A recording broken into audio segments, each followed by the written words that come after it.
Hey, happy weekend everyone. It's Meredith. I am here with our weekend reading for Saturday the 11th and Sunday the 12th of August.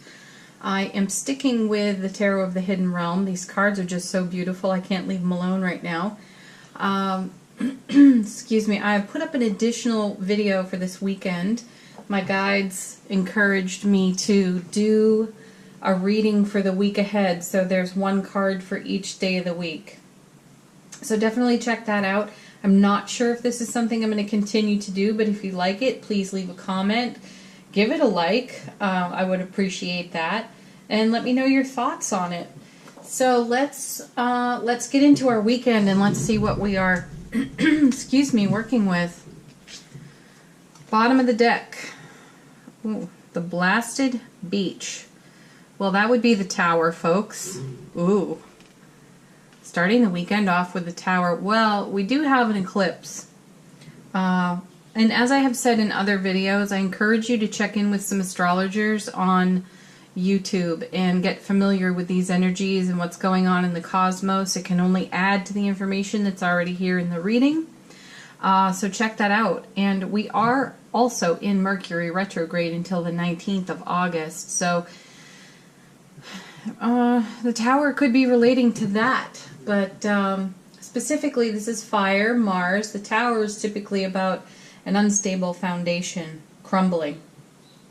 And the eclipse season has had us clearing away what we can't take with us into these new beautiful frequencies that we are living in at this time. So the old and the out of date has got to go. It's got to be transformed. It's got to be moved on. And sometimes the universe gives us,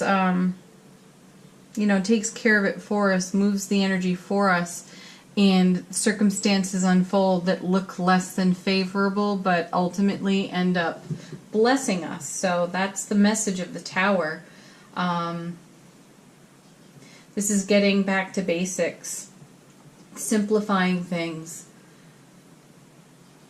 finding a new way to relate and adapt. Yeah, universal will, overriding willpower, breakthrough, release, a sudden force beyond our control, a huge shift in awareness. That's what my guides are tuning into, a huge shift in awareness. So it's something that will rock our world within our consciousness along our spiritual journey. So let's see what connects to it. Let's see the rest of the tale. Our first card, Ace of Cups. Well, that's beautiful. You know, the aces help to maximize our potential and minimize our challenges. So the challenges that come with the Tower are being offset a bit with the Ace of Cups. This is water, Cancer, Scorpio, Pisces. It's love and relationships. So it's a divine and cosmic gift. We're still receiving this. We're in the season of manifestation. You're all going to be tired of hearing me say that.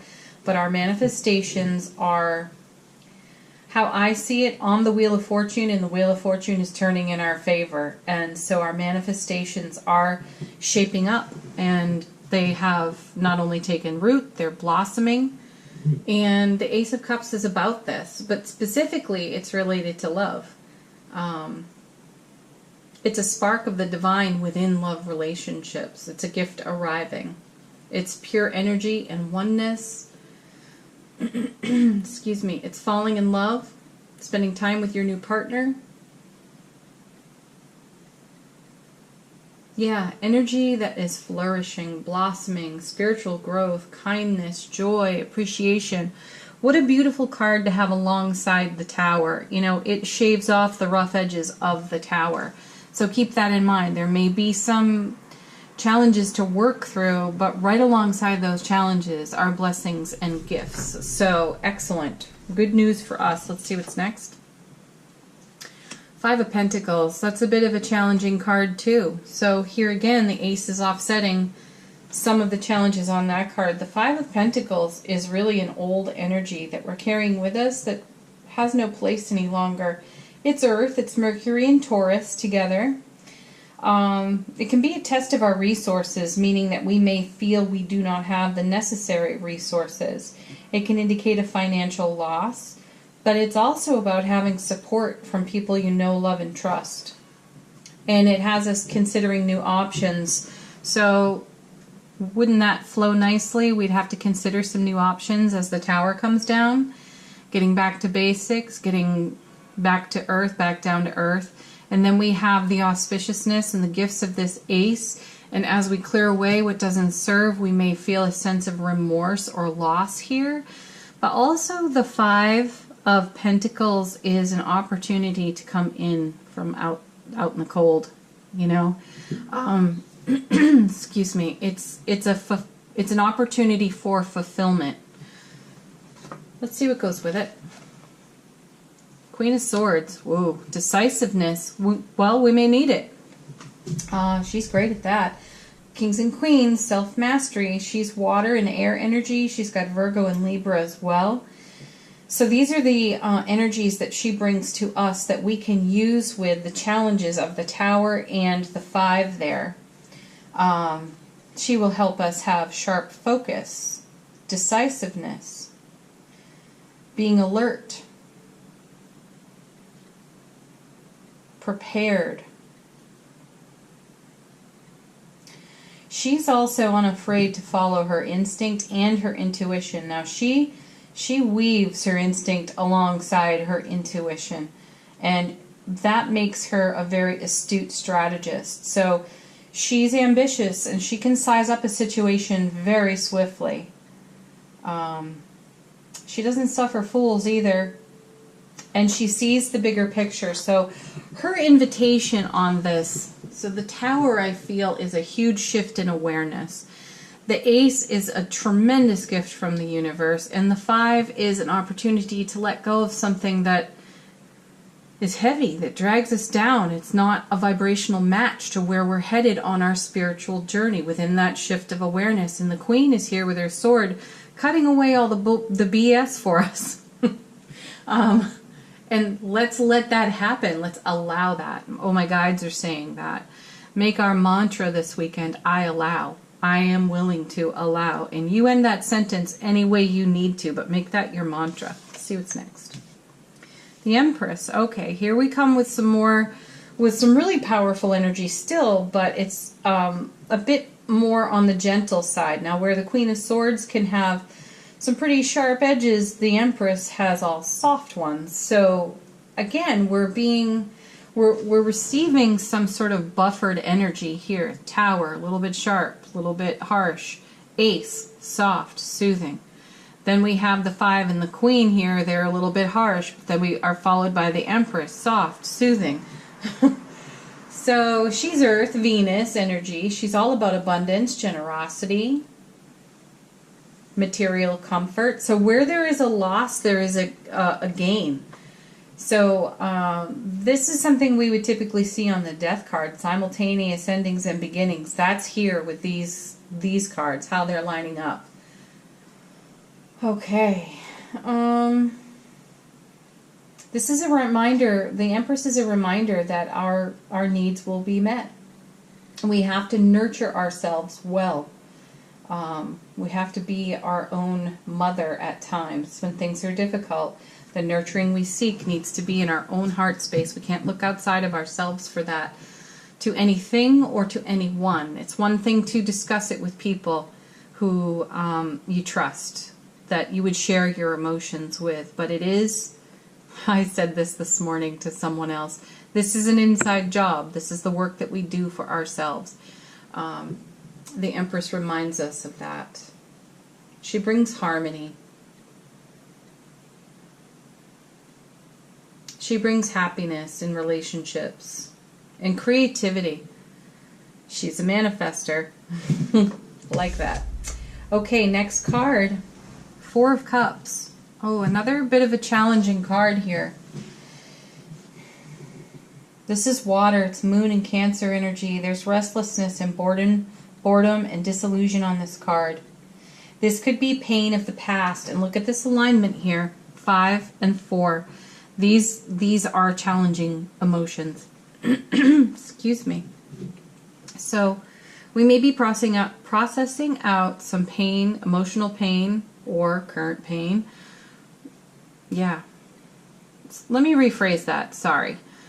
We may have an experience that reminds us of past emotional burden or pain. Tower, 5. We have an opportunity on the 4 to see it and nurture it and heal it and let it go. So this is more of the Empress's message, saying that we need to look into our own heart space for healing and nurturing. An inspiration as well. The Empress can give that. The Ace can give that. So the theme that's coming out of this reading is it's a weekend of excellent self-care. I am willing to allow. And you finish that sentence as you need it finished. Because, let's see what our next card is. 8 of Cups. Yes, we are moving on. You know, some of us may be moving, period. The Empress has a message of moving, and so does the 8. Okay. This is water, Saturn and Pisces. The 8 of Cups is a departure, a change. Also some restlessness on this card too, like the 4. And it can feel like something's missing, and we're seeking whatever is missing. My sense of it intuitively is what's missing could be perceived as a void, where whatever is not serving us any longer, we're letting go of with the Tower, the 5. It may feel like there is an absence or a void. This needs to be filled with the pure raw love of the all that is. So we need to call that into ourselves as part of our healing and self-nurturing. That may be the very gift we receive on that Ace. I do know it is related very much so to loving relationships. But our loving relationship to the all that is primary to us, because it is where we live from and what we have to contribute to all of our other relationships. So this is shaping up to be a message of making sure our cups are full and overflowing, and giving from that overflow so that we're not drained, that we're not operating at some perceived deficit, cutting away energies that don't serve us, letting go, replacing it with pure raw love and abundance that we see here with the Empress. And then the 8 has us moving on. And specifically, the Empress and the 8 could have some of us actually moving house. What else about this 8, though?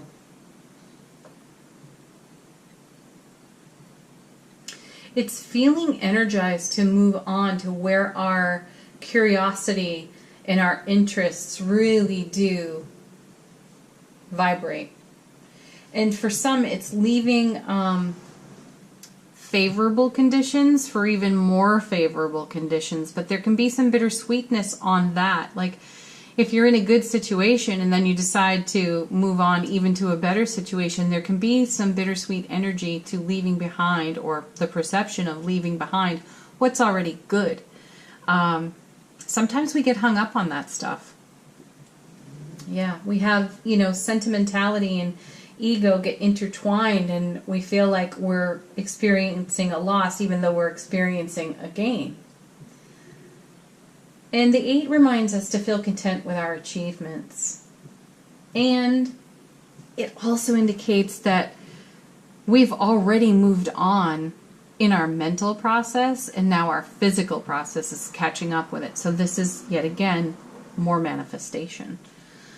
Okay, my guides want me to clarify. I'm going to stick with using the Chuck Spezzano cards. They're called the Love Pack, but I feel they're pretty expanded. It's not so specific to love and relationships. It really does speak to a broader scope of energy. So what more can we know about the Tower?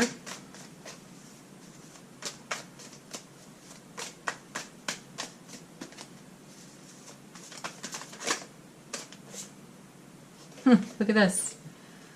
Old wounds. Yeah. We've got an old story that's been resurrected by by circumstances and events, I feel, and our ego has gotten hold of it. I had a conversation with someone today, and they really said something quite profound to me. And this is something that has been showing up in card readings, and I haven't said it as well as she said it to me, and I may not say it as well even now. But the cards have given us numerous messages about a new way of being. But what is that? How is that defined? And then as we run an old way of being up against it, we're more familiar with the old way of being. 5 of Pentacles. Sometimes we stay in a comfortable situation just because it's familiar. And this new energy, this new frequency, this beautiful gift that's on offer to us from the universe, the all that is, we're unfamiliar with it. It doesn't have the comfort of structure or order to our linear ways of thinking, which are very connected to our egos as well. Not negative, but just what we're accustomed to. So when something new is on the scene and we don't know how to define it or fit it in, we tend to worry. And in the worry of things, the old wounds present. And really what that is an opportunity for us to see it, witness it, bring more love to it, let it go. It's an ocean wave. It waves in, it waves out. So our job is to not become it as it washes up on our shore. Because our emotions feel so very real and intense that this is so often what we attach to. When the truth of it is, we're the Empress, the Ace, the 8, the Queen even. Spiritual big doings, people. Lots of inner work on the journey. That's what I see here. So we need to take a look at what we would perceive in very simple language, old emotional wounds, and know that they are not the truth of the now. The truth of the now is that we are harmonized to a whole new frequency, and we are more in the now energy than we've ever been. We're not living in the future. We're not living in the past. Our ego has way, way less sway now. But when it shows up, it's potent. And it's our duty to ourselves to nurture what we feel is so potent with the truth of where we are intending.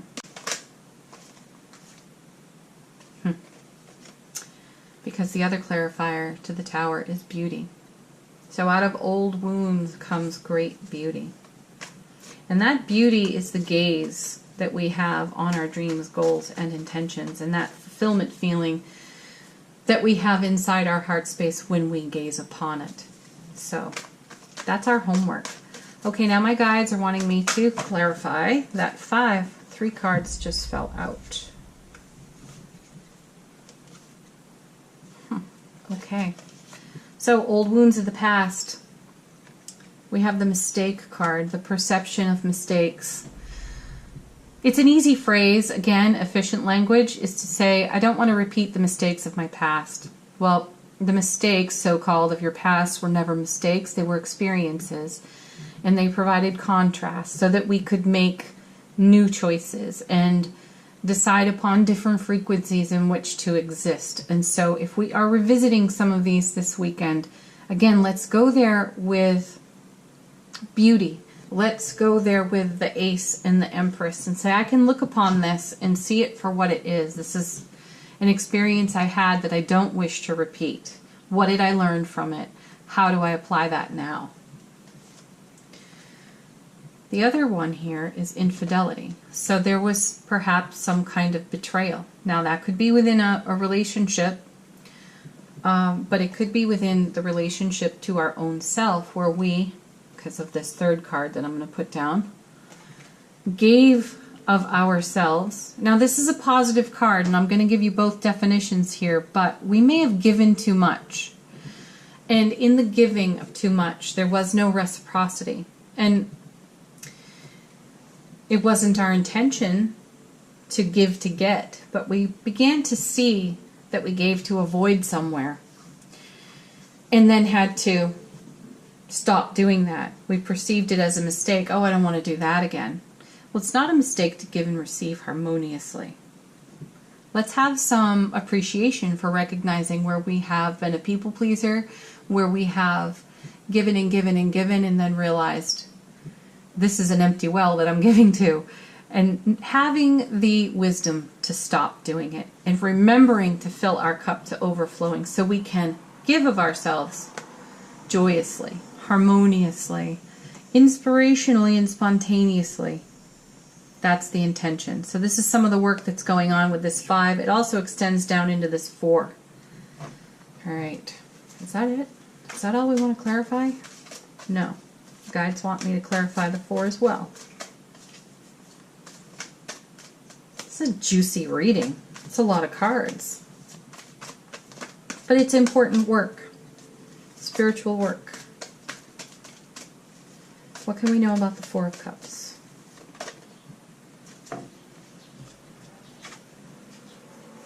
Yeah, letting go. We are letting go. We're letting go of this old story. Moving on. And see, she's waving off this person. This is a former relationship.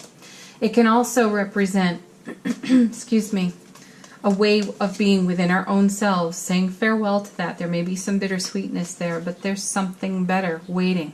There's something more.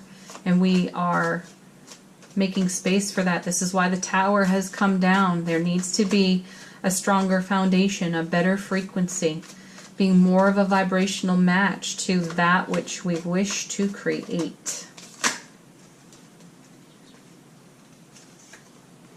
Fear of commitment. That's not just fear of commitment to a partnership. It can be commitment to our goal, dream, and plan. We could have a fear of commitment to our own self. Consider this. On a challenging emotional day, the commitment we require is to our self-care, self-nurturing, self-love, heart space, right?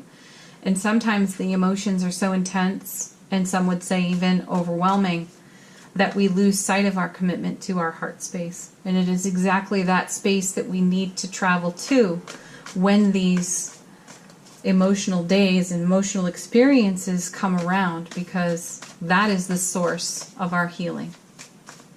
Is there anything else on this card?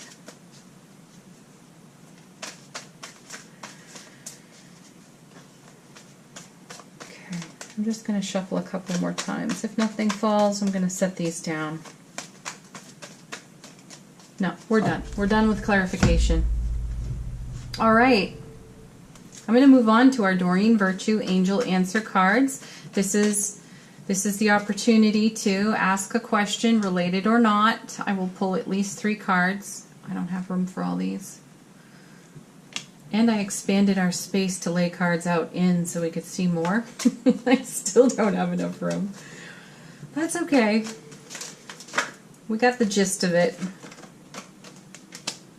Okay, first card, helpful people. Yes, turn to your helpful people. Those you know, love, and trust, who give great advice. Share your thoughts, feelings, emotions with them. Just talk it through. Let the wave come, let the wave go. I've had occasion to say this for my own self and in private readings and with my dear friends lately. Emotions come to pass. They don't come to stay. So it is a wave. So allow the wave its fulfillment. Next card.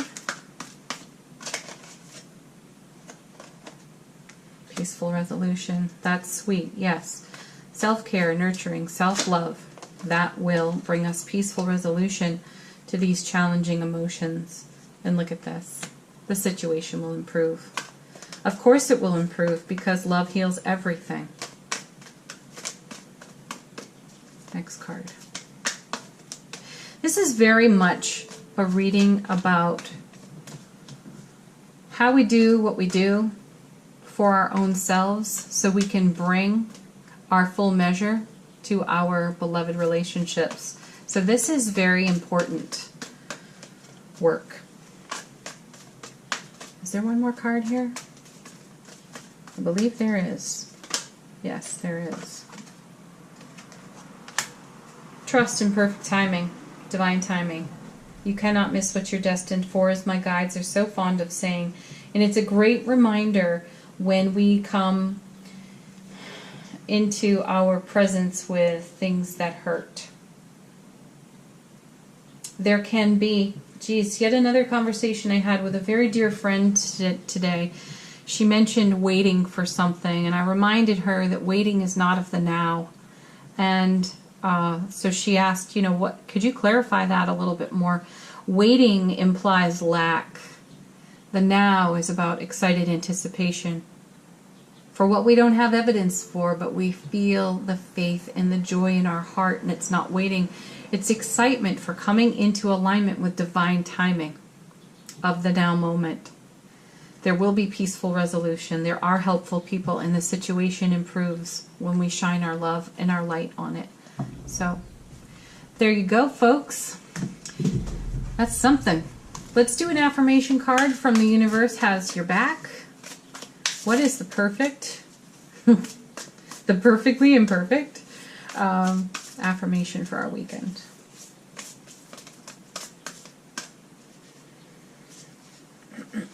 This is so great. How appropriate.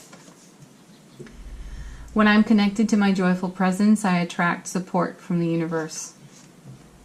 There you go. That's what we do. Ooh, I have another one falling out, and it's on the floor. I can hardly reach it. All right, but it's worth it because the universe has our back. Excellent. Happy weekend, everyone. Thank you so much for watching, for tuning in. Please like the video. Please subscribe to the channel. I do appreciate that so much. Don't forget, your August readings for each sign are up on the channel. They are linked at the end of the video for you. And definitely check out, the new video that I posted for the week ahead. So there'll be plenty of weekend content for us all to watch and tune into. I'll be back with Monday's reading very soon. Bye for now. Peace, everyone.